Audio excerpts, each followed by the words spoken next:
you want to prune them so they don't send up fresh growths and get a frost. I know you're supposed to, how do you say, love your animals, love him at Valentine's Day also. Yeah. Oh. Yeah, that's when you're supposed to trim them. That's when you trim. February. You got your schedule. Are you even home for Valentine's Day? I don't know. Jeremy, this is Wednesday, Yeah. the 15th of January. Got a month minus a day. You remind me again in a couple hours, I'm sure I'll forget. Did you just fly back in today? No, I blast off Friday morning. I think it's morning, because I gotta leave the house at 4 a.m., so. He replaced all the pipes underneath the sinks in the master. I and the replaced faucets 2 today. bathroom faucets today and all the plumbing that goes Are you with it. out for hire? We have more work for you if you'd like. You can't afford my hourly rate. That's a good response. It's cost him dearly, let me tell you. There's little. You might be able to afford my rate. I don't know if you can afford Yeah. her rate. Let's get the semantics straight. Yes, okay. There's a little less uncomfortable than trying to get under a cement.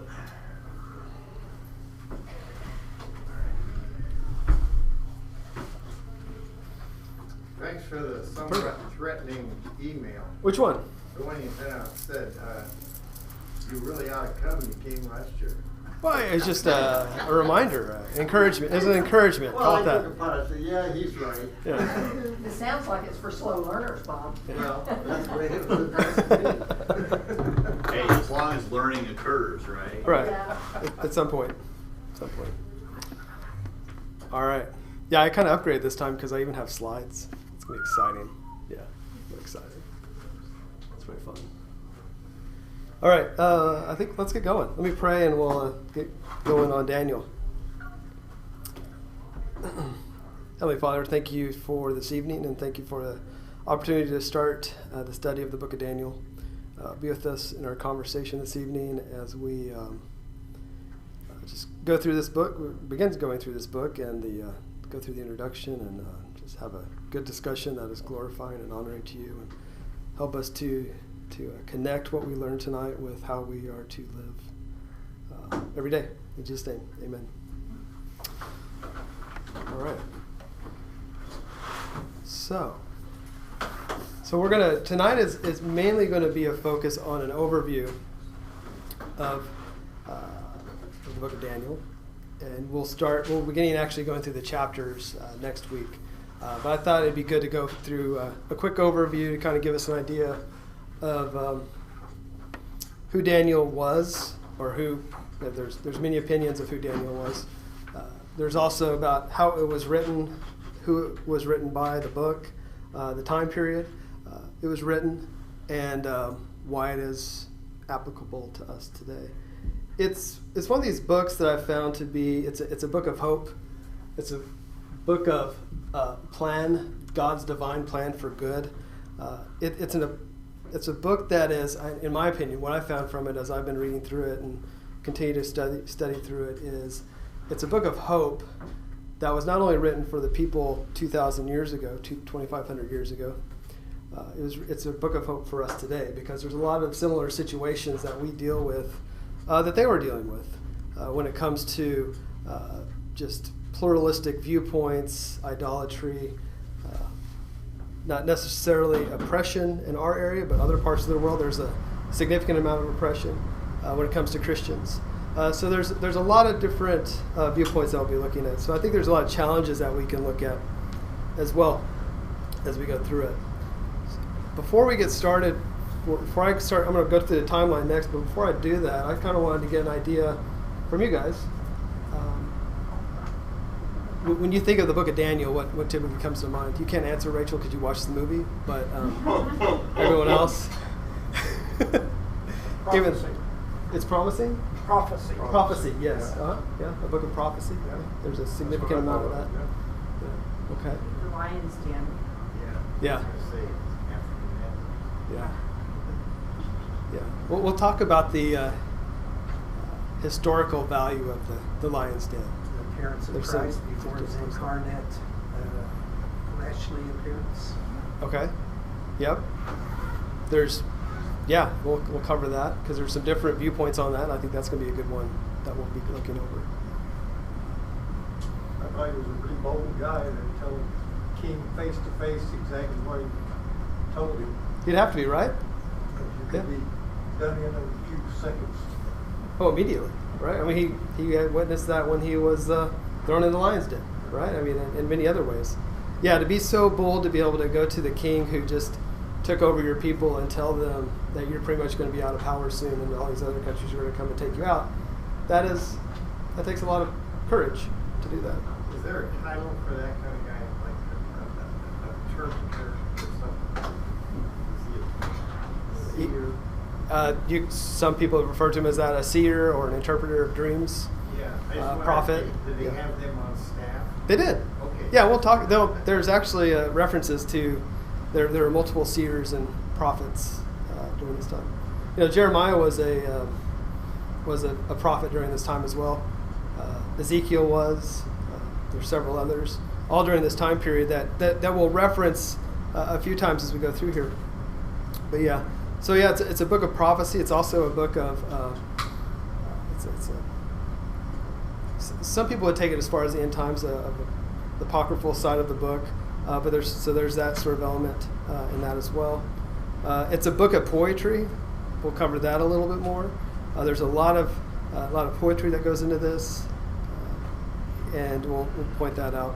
Any other thoughts before we get into the timeline?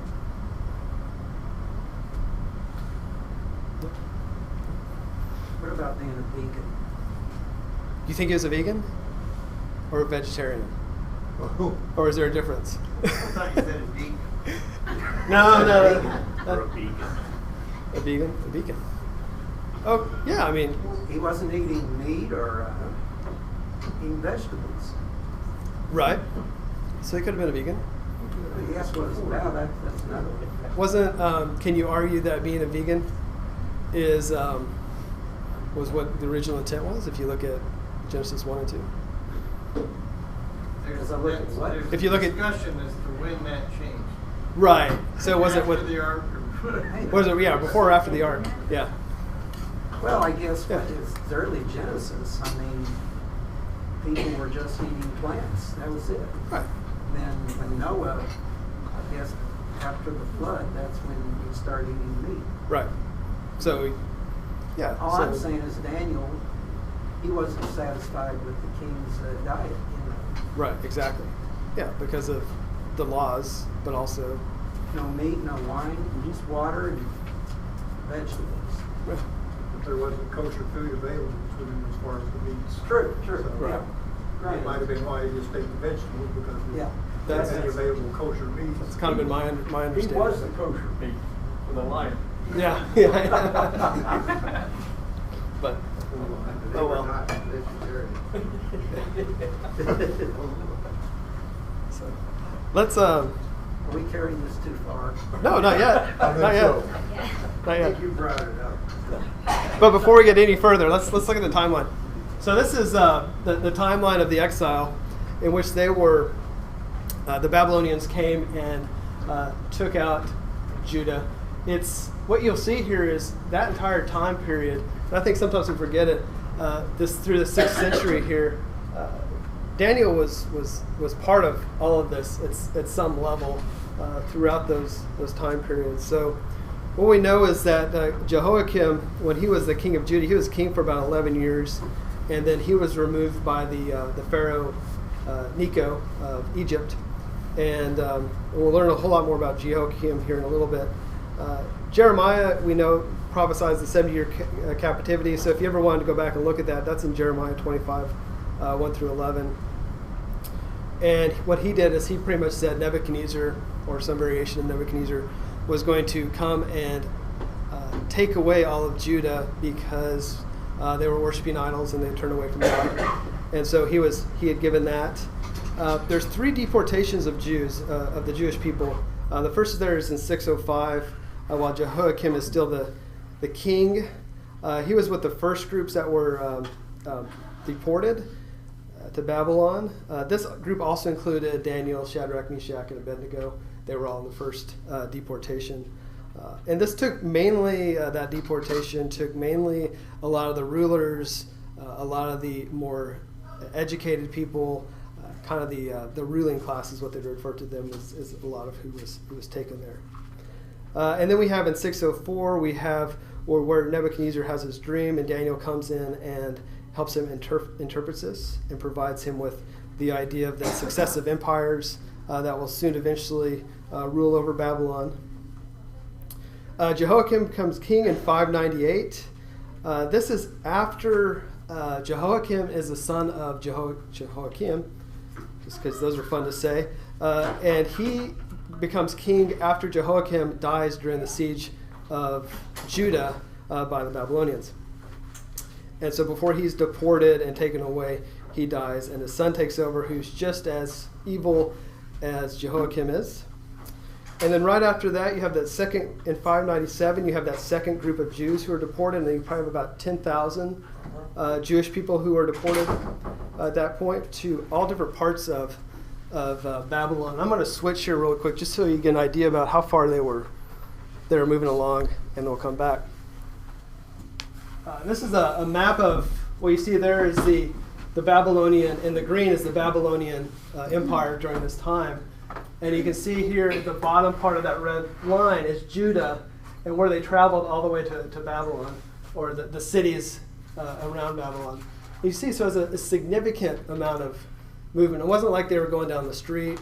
They were going a significant distance during their exile. So I thought that was just kind of a powerful viewpoint about how far these guys were sent once they were sent away and deported from their land. So as you can imagine, later on when they head back, it's quite a travel and quite a trip back to them. So how many of you were familiar with that kind of that route? I know a lot of you guys do study the Old Testament pretty closely, but It was in the Gospel Project. We were studying just about, I don't know, 4 weeks ago, I guess. yeah, there are some references to that. Let's see. In 586, I skipped too far down. 593, Ezekiel receives his vision, and he was deported in 597, along with many others. And so Ezekiel was a contemporary with Daniel, along with Jeremiah. In 586, Jerusalem finally falls. They had been a vassal of Babylon since about 605. So the Babylonians were upset with the king at the time, and because he had started to rebel against the Babylonians and what he was doing, the king was going to the Egyptians and hoping to get favor from the Egyptians in order to fight off the Babylonians. Instead of what happens is the Babylonians stop fighting the people in Jerusalem. They go to Egypt, they destroy Egypt, come back and turn Jerusalem into a heap of ruins, and for the most part is not repaired until Nehemiah returns several years later. So this falling of Jerusalem happens in 586, and then the final group of Jewish folks are deported there in 586. There's a lot of stuff that happens in the next 30 years, but and we'll cover some of those, but some of the more of the highlights that you see here is that we have another vision from Daniel there in 553, where he gets the vision of the four beasts. That if you guys were in Sunday school a couple weeks ago, we heard that lesson there in Daniel 7. We'll probably go a little bit deeper than Sunday school did, but we'll talk about some of the symbolism behind that. He realizes there in 539 that Jeremiah's prophecy of the 70-year exile will soon end, so he begins praying there. We'll see that, and he prays for that to end soon. 538, Cyrus of the Persians and also of the Medes, depending on who you ask, is now in charge there in 538. They defeated Babylon in 539, and now they're in charge. And fortunately, they were a whole lot nicer than the Babylonians were, and under the Persians, Nehemiah and others were able to go back and rebuild the temple. And then 537, we get the vision of the future. So after a 3-week fast, Daniel has a vision of the future from his time until 168, whenever the Greeks are pretty much, for the most part, desecrating the Jewish temple destroying Jewish life as it was known at that time. So we have a lot of different things that are happening during this time period. Any surprises or observations from that? No? We're going to cover all that in 8 weeks in exquisite detail. Maybe for some of you, painful detail. That just depends. Let's jump here. So what do you think the people of, knowing this timeline that we just went through, what were the people of Judah thinking? What do you think was going through their mind during this time of exile as they were walking that path from Judah to Babylon? What do you think they were thinking of their God during this time? What they were thinking of God? Yeah, of their God. I would like to think that they would be, humbled, maybe, but I don't know that that's probably true with the Yeah. first. I didn't realize, I don't think that there were 3 different times that they took Jews to Babylon. Yeah, it's not talked about a lot. No, it isn't. Yeah, there's I knew that, I think I knew that there were 2, but I didn't realize that there were 3. I knew that some of the poorest of the poor got left behind. Right. Which right. almost makes you want to be one of the poorest of the poor. Yeah, good point. Like, hey, let's not get to stay here, right? Right. Yeah. But I can't imagine what they would have been thinking about. They did know when they upset God, though. I think the Jews knew. They did come to a realization when they would upset God. Right. So, I think that. I think they're wondering if God had forsaken them. Right, did God And in abandon truth, them? They had forsaken God. Yeah. But they were probably thinking the other way. Yeah. You could think of it, did God abandon us, and now this other country is much more powerful, because that's how people would think then. This other much more powerful country, maybe we should turn to their gods. Maybe that's what they're thinking. And you can think through those questions as we go through this, because that's why this book was written, to help people remember, no, this Jewish God, the God of Judah, is more powerful than the Babylonian God, but it may not seem like it at this point. So something to think about. Were you going to say something? Should have been thinking, here we go again. It could have been. Yeah. Yeah. Fun how everything repeats itself.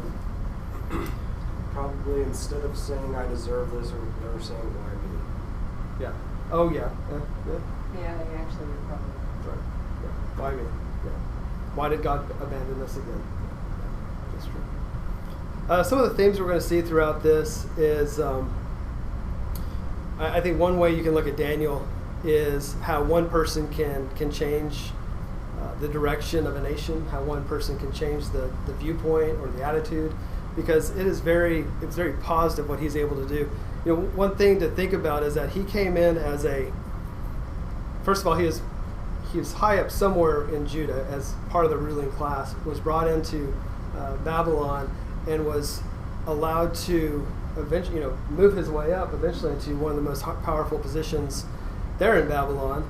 And he was able to, at the same time, he was manipulating Nebuchadnezzar and the other kings he worked for, while at the same time trying to keep the people of Judah from losing all sorts of hope. So he had a lot of different things going on. So he was a hero by very many people. For centuries later, he was a hero that they would continue to write about. And if you see books in the Apocrypha, as well as books outside of the Apocrypha, and of course outside of our canon, you see references to Daniel and what a hero he was, about what he was able to do and do that. And some people would say that Nebuchadnezzar was a historic person, but his name also became more of a symbol of evil and oppression. And then Daniel, of course, being a historic person, he became a symbol of heroism and being able to help save the people of Judah. So they became kind of their own legends when it came to that, and there'll be some references we talk about with that. Other things we'll see throughout some of the themes, is that God is sovereign over all countries, over all nations, over all people, and even though it seems like you got to think that the third deportation there's probably not a lot of hope at that point, but there's this overall kind of current throughout this book. That even though it seems like God is not there, he is still sovereign creator and ruler over all the world. So that's one of the big things we'll see. We'll see things related to hope and the idea of a lot of what Daniel did and a lot of what the author who put this together, or you probably say authors because, again, something we'll think about more is that the book is written in both Hebrew and Aramaic. So there's a lot of conversation about there are multiple authors. It was written over a lengthy time period. Some would say it was written from the 6th century that we know from Daniel, what we saw in the timeline, to all the way up until the 2nd century, and finally put together probably closer to the 2nd century during the Maccabee revolt that happened. So we'll dig into that a little bit deeper because there's a lot to how this is built out. We'll look at, and this kind of goes to God being sovereign, but we'll learn that the 4 beasts. If you guys remember from the Sunday school class, the 4 beasts are the Babylonians, the Persians, the Greeks, and the Romans that we discussed during that time. We'll learn that God is sovereign even over those nations, and that they will eventually face His divine judgment. So we'll see that as a theme. We'll see a theme related to what happens to humans when they turn away from God, and this will be probably back to the beast vision that happens. The idea is that when people turn away from God, they become beasts themselves. They're no longer human. They're no longer considered to be, not human as in no longer humans as we know humans, but they're no longer who God intended them to be, no longer image of God is probably a better way to look at that. And then, of course, it's a book that is a promise for all generations. And and this goes all the way back to, like I said, in the 2nd century, about the 160s, whenever King Antiochus was taking out, doing all kinds of problems. Anyways, we'll cover that here later. Okay, who's excited about the literature type here? Anyone? Because that just really gets me going. No? It's a mixture. It's a mixture of literature. And the reason I bring this up, why do you think it matters? Why do you think it matters that this book that we've read, many of you I imagine have read multiple times, many of you know some of the more popular stories very well, Shadrach, Meshach, and Abednego. You guys know that story well. You know Daniel in the Lion's Den very well. You probably, even knowing this class, you probably know about those, the visions that he has throughout this book, the 3 visions, very well. What is it? Why would it be significant that we know what the literary types of this book would be? Because you teach narrative different than you teach poetry. Okay. Prose discourse, for one. So you gotta look at how it's built and kind of look at it that way. To understand its context and its message. Yeah, to see the message, to better understand the message, right?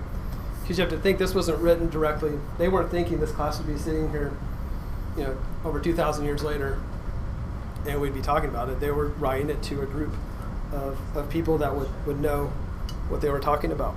It'd be very see that. So if we were to look at, say, chapter 1 through 6, some people would call it a novella with pieces of poetry kind of peppered in throughout. Whenever we get into the 7 through 12, we're looking probably more at apocalyptic type literature, which includes a lot of vision literature. There's also some poetry tied into there as well. I mean, there just have to be based on to be able to write a vision the way it was written. That would just be the style in which they would do that. And then the first 6 chapters is, like I said, it's more of a narrative. The book itself is broken up into 1 through 6 is kind of being the narrative of Daniel and Shadrach, Meshach, and Abednego. And then the other one is more based on visions in the future, the 7 through 12. So you have that breakdown as well. There's a lot of people who would compare it to not necessarily objective history. And this is where sometimes it gets a little cloudy or a little gray depending on where you're coming from with this. Did the argument would be, did Daniel happen, as in did Daniel really get tossed into a lion's den? did Shadrach, Meshach, and Abednego really get tossed into a fiery furnace? So you'd have a group that say absolutely, this is true history, it absolutely happened. You'd have another group that would say, no, this is purely just a story. This is just a story to make a point about that God does deliver people. You have the people in the middle who would say, yeah, it happened, but there's so much more to the story than it just actually happened. So it's not just objective history that's happening here. There's a lot more that the author is trying to communicate, and he pulls that into this and allows that to happen. If you were to look at, say, Judith and Tobit and the Apocrypha or the Book of Esther, it's similar sort of style and narrative when it comes to that sort of history, where it's based more on kind of trying to edify somebody's faith versus trying to make a historical point that something happened. It is great that it happened, but at the same time, are we building people's faith? Daniel's trying to build the faith of the people who were in this horrible situation, who were under these horrible, oppressive regimes over this, time period that was just, to most people, were lifetimes of oppression. And so he's trying to bring that into it as well. So you can also think of this, especially in the first six chapters, as a guidebook for the people who are in exile to understand who they were, to remember that they were people of God, and to be able to survive through that. So knowing that there's many different ways or many different viewpoints in this room, when I say that there's a group of people who would say it's just stories to help make a point, but maybe didn't necessarily have to happen, how does that kind of hit you in the gut? It hits me as all wrong because you have to go back to what Christ said. He authenticated Daniel. Mm-hmm. So he brings Daniel up. Everything in this scripture is written by the authority of God. He is God. He authorized the legitimacy of Daniel. Sure. And everything is in it. Okay, so through what Jesus said, that brings more authority to this, allowing it to be. Plus, it's inspired by God, or is that? What we're saying here is fact. It's fact. It's fact. Okay. I'm not disagreeing with you. No, I'm just curious. Are there other thoughts? If I were to say it's factually happened, but there's more to it, can we go with that? I mean, as in, we're trying to grow people's faith. There has to be, because Okay. we never get the full story of anything from history, because it would be so drawn out and droning that you would lose interest after the first few pages of it anyways. I mean, how many things that went on, just last week that have already slipped away, that, or, you can take something a lot more significant, like World War II. How many stories of World War II do you ever hear of, or backstories? Oh, right. Good point. Yep. Okay. Yes, sir. I'd say it's real for one, just because it's improbable that a people would have been exiled, been taken captive, and then released 7 years later. So if there had to be things that happened to show signs to the people that were holding them captive that these people are their God is the God who he says he is. Okay. It's more likely that they would have been dispersed and never became a nation again. Right. If it wasn't for this kind of. Exactly. Okay. So if you guys were in, I'm gonna go a little apologetics here.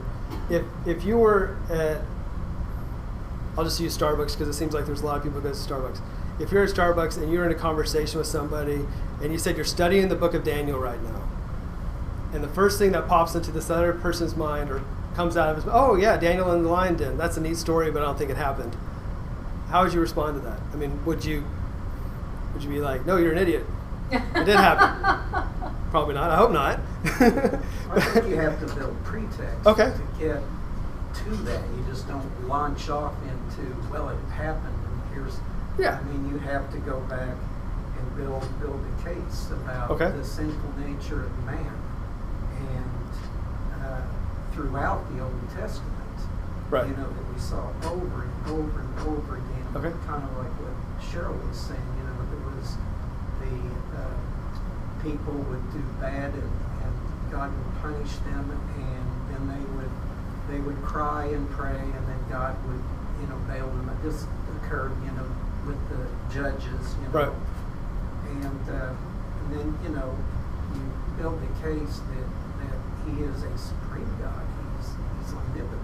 And I mean, and then you gradually move into, I mean, why pick Daniel? I mean, what about the mighty things that Elijah did? Oh, yeah. I mean, Yeah. you know, so. No, yeah, my point was we're studying Daniel right now, and how would you, you're right, Elijah said some things too, you're like, is that even possible?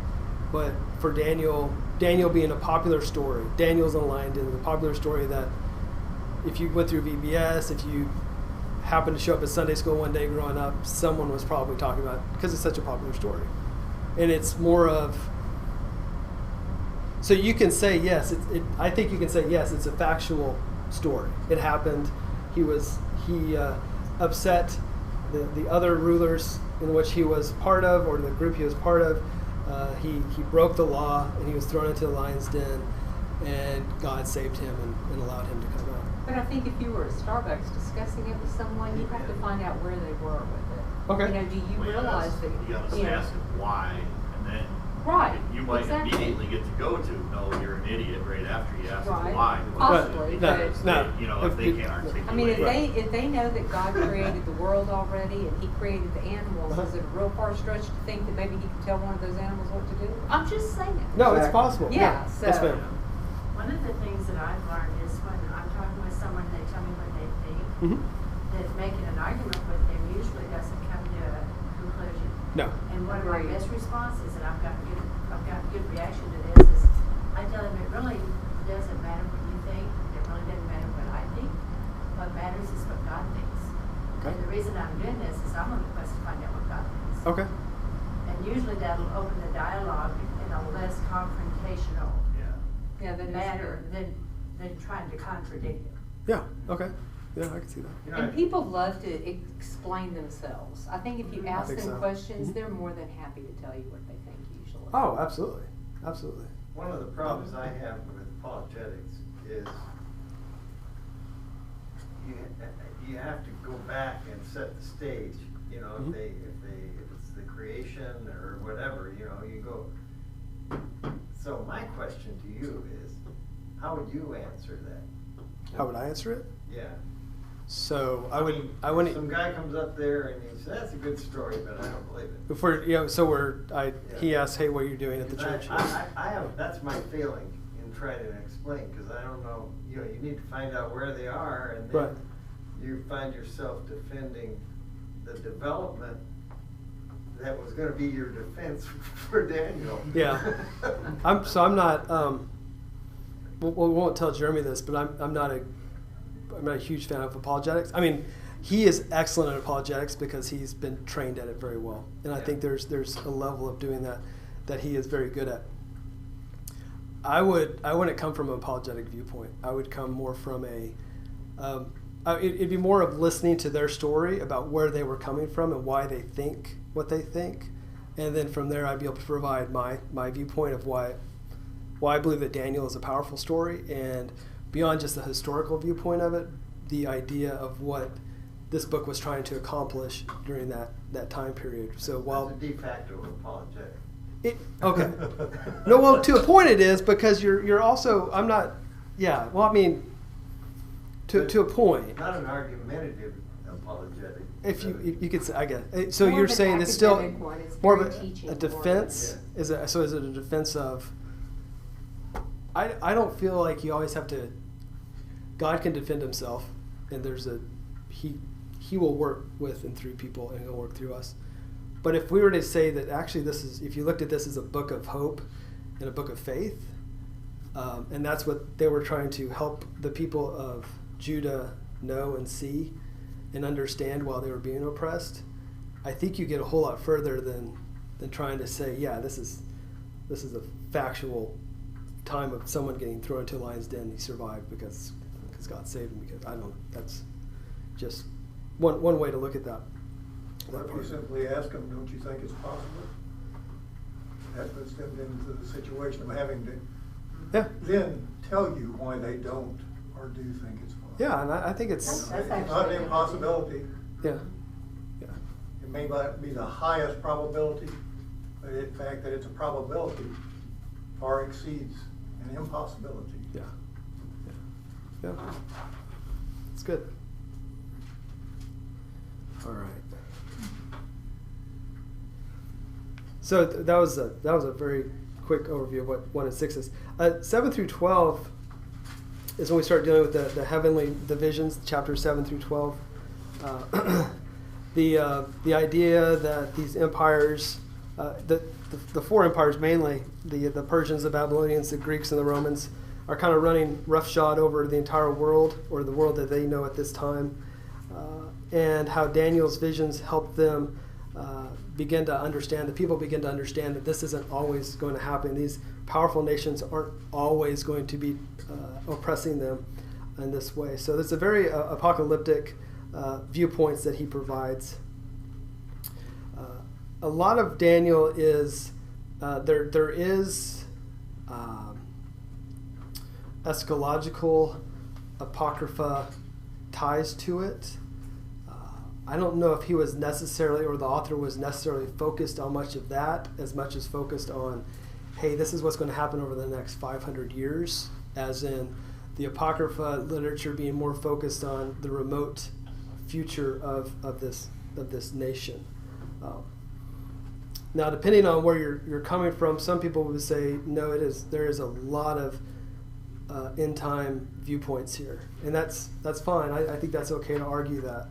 But I also don't want to lose sight of, he was trying to help a nation get out of where they were at that time and help them figure out that, this is going to last for a while, but eventually they're going to get out of it, and eventually God is going to be to get them out of them, help them doing that. So there's a lot of symbolic language tied to that he's going to be doing that. Some of there's 4 different points I kind of pulled out of this apocalyptic content that we see is that God will bring an end to the suffering. He'll bring judgment over the wicked. The righteous will be rewarded. An age of peace and prosperity will be established. Where else have we heard or seen that sort of those 4 points? Jesus returns. Right, that's Revelation, right? Yeah. There's the same sort of, it's basically the same sort of literature. Right. And so you get those 4 points in Daniel as you also get in Revelation. And one of the discussions about how this was put together over time, like I said, there's historical documents that put, especially if you look, like I said, the Apocrypha and some other texts, historical texts, they put Daniel as a hero. They put him kind of bigger than life in many of the ways they wrote. And there are a lot of sages and scholars during these times before Christ and even after Christ came, where they would write these stories about who Daniel was, who he was as a great scholar, and who he was not as a great scholar, but who he was as a great leader, and as he was someone who helped the people of Judah get out of trouble. Oh well, I guess we're done recording. Okay.